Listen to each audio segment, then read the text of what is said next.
So thank you for the opportunity to be here. I'm excited to talk to you today about the potential for digital media to share ideas. They say that ideas can change the world, and indeed, if we look at the course of history, we can see this play out. At the beginning of every great innovation or invention, it seems, is at least one good idea. When Dr. Martin Luther King gave his seminal address about the right of all Americans, irrespective of race, to enjoy the benefits of life, liberty, and the pursuit of happiness, 4 words stood out. He said, "I have an idea." No. That's not what Dr. Martin Luther King said at all. Dr. Martin Luther King said, "I have a dream." And I think it's fair to say that if an idea can change the world, a dream can change the world more or more meaningfully. Imagine if Dr. Martin Luther King's speech had been broadcast in real time across Mississippi, Alabama, Georgia, America, and indeed the whole rest of the world. Well, we don't need to imagine any longer. The technology for digital media to spread ideas is now a reality. I'm going to cover 3 points. First, the amazing capacity of digital media to spread ideas. Second, the incredible opportunity that this presents to us to spread messages of hope, inspiration, and peace. And third, following from this, the responsibility that befalls each of us, you and I, to think about the ideas that we spread. Where better to talk about the potential for ideas to spread than at this independently organized TED event. TED has produced more than 1,400 videos that have spread virally across the world. And these videos have been viewed more than 1 billion times. To take an example of a TED speech, Steve Jobs' famous Stanford address has been viewed more than 15 million times on YouTube alone. I don't need to tell you this is many more than the number of people who physically attended the address. And even looking at the history of television, this is many more people than might have seen the speech had it been aired on television. The potential for digital media to spread ideas is simply enormous. 35% of the world's population are online. That's more than 2.45 billion people. What's so amazing about digital media is that it's able to send a message almost instantaneously. It's on demand, it's available globally, and it's available to an enormous audience. I actually first came across the late Steve Jobs' Stanford address when I was looking at my Facebook feed. And I have a confession to make about the 300 or 400 people I'm friends with on Facebook. They're not all my nearest and dearest friends. But what's interesting to me about Facebook is the fact that when I see the feed, I'm interested in what's there because the people are sharing information that relates to them, and I know these people. So it's relevant to me. And even if I don't necessarily care about or I'm not as interested in what they're interested in, I love seeing what they care about. Twitter is a similar company. It enables celebrities, thought leaders, and you and I to share our message with, if we have them, millions of followers. And it's also a wonderful way to get access to real-time news. And I don't need to tell you that Pinterest, a digital media platform with its roots in design, has become the fastest growing website ever. So we know that the potential for digital media is really enormous. So this is a bit of fun. It's a preview of something that I'll probably be posting to Facebook later today.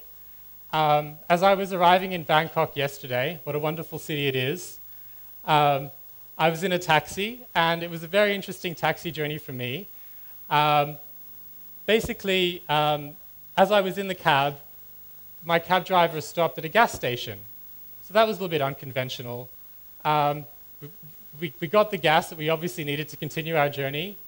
And then he started playing Michael Jackson at what seemed like an excruciating number of decibels.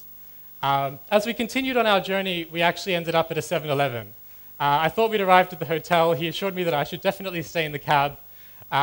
He came back with what looked like a lottery ticket. And as I was looking out the window admiring Bangkok, this is what I saw.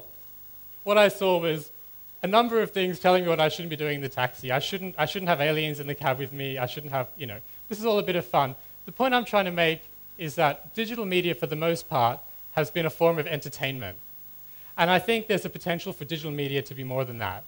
And I'd love for you to play a video for me, which was produced by Michael Marantz. Climate change, deadly earthquake, a suicide bomber, terrorism, a nuclear device in the heart of the nation's capital. It's no wonder that we're pessimistic. It's no wonder that people think that the world is getting worse. But perhaps that's not the case.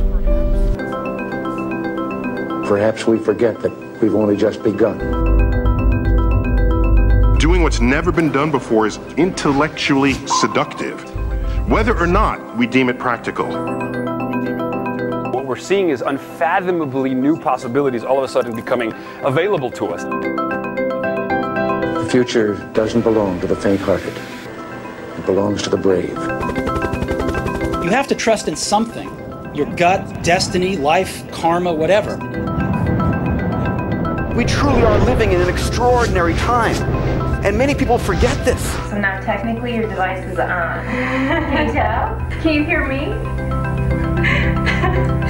The yearning to do what we do in the service of something larger than ourselves. Where did we come from? Are we alone in the universe?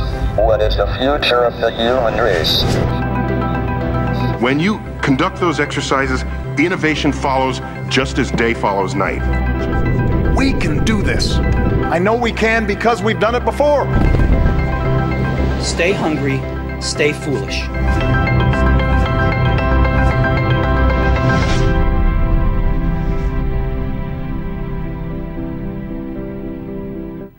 So I hope you'll agree that's an amazing video. Could we have a round of applause for Michael, who no doubt will be viewing this at some point?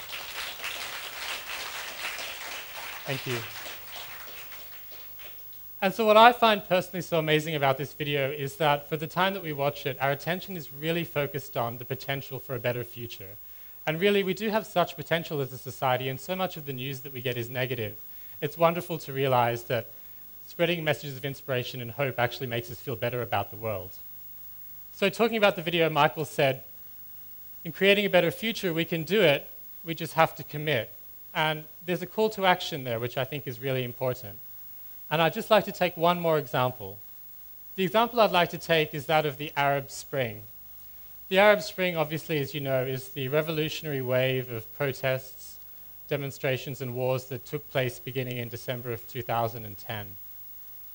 Now, what's interesting about the Arab Spring is that really for the first time, we received a seemingly endless stream of information, videos and images, as almost in real time as these events unfolded. And many have credited the spread of social media or digital media with the fact that so many activists joined this cause because they could actually see what's going on. The weapons, as they say, of the activists weren't just guns and bombs, but they were the internet and mobile phones. And there was a call to action for others to join the cause and really change something which was quite fundamental in that region. And so now I'd like to leave you with a final point. Where does the information from digital media come from in the first place? Well, it comes from you, and it comes from me, and it comes from all of us. For many years, I worked as a lawyer, and for about 8 years, I was working as a lawyer, and I worked for big law firms, and my clients were among the most influential organizations in the world. But despite this, I felt a growing sense of unease and a growing sense that something was missing in my life. So what I would do is I would stay up really late. And as a lawyer, I was well trained in that, and I loved staying up late. And what I would do when I stayed up late is I would watch TED videos, and I would read, and I would watch all sorts of inspirational things. And what I started to do is to actually spread these videos, these messages through my digital media. And before I knew it, I saw something quite amazing unfold. My friends who were the recipients of this information actually picked up the information, and they spread it themselves. They would comment that they were inspired, and next thing you know, I would see the video that I'd posted also posted on my friend's Facebook wall. And soon I felt like the balance was beginning to shift. Like in between all of the status updates and the holiday snapshots, we were part of something more meaningful, the spreading of ideas that could actually change the world. So what I'd like to leave you with is a message, which is to think about the ideas that we all spread on social media and digital media, so that we can inspire others with our dream for a better future. Thank you.